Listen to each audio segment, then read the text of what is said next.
Apakah hubungan sedekah dan infak yang juga terkandung di dalam Al-Quran?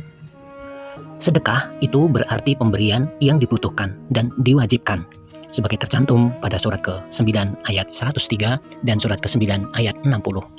Tegasnya, sedekah itu ialah bea, cukai, dan pajak yang jadi sumber keuangan pemerintah yang kemudian mempergunakannya untuk kelancaran hidup bermasyarakat dalam negara. Infak pada surat ke-17 ayat 10 artinya pemberian, di samping itu pula yang disebut dengan nafkah, berarti belanja, termuat pada surat kedua ayat 20, surat ke-9 ayat 54, dan surat ke-9 ayat 121. Pembelanjaan ataupun belanja yang dimaksud ialah pemberian uang atau harta benda kepada yang membutuhkan atau kepada yang harus menerimanya.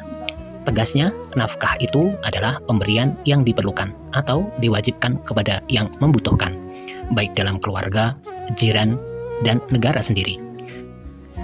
Karenanya sedekah termasuk ke dalam golongan nafkah, dan nafkah itu sendiri mencakup pemberian harta benda atau uang yang diwajibkan dalam masyarakat menurut hukum Allah di dalam Al-Quran.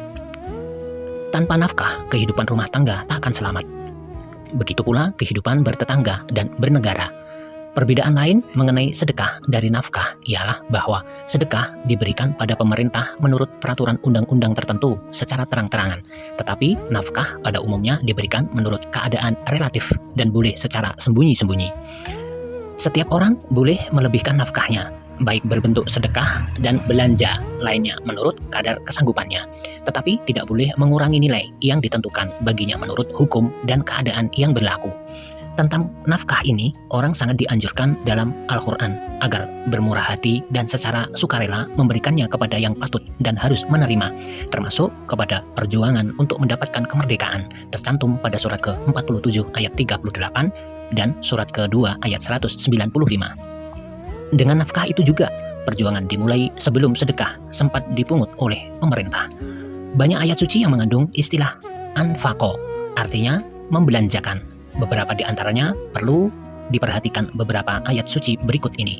Surat kedua ayat 267, surat ketiga ayat 133, surat ketiga ayat 134, surat ke-9 ayat 121, surat ke-25 ayat 67, surat ke-30 ayat 38, dan surat ke-64 ayat 17. Dengan susunan ayat suci tadi, jelaslah bahwa nafkah adalah pemberian harta benda, baik yang didapat dari perusahaan, dagang, pertanian, peternakan, dan sebagainya, untuk orang-orang yang membutuhkan dalam keluarga, jiran, dan negara. Semua itu adalah untuk mencapai keridhaan Allah yang menjanjikan upah yang besar di dunia kini dan di akhirat nanti.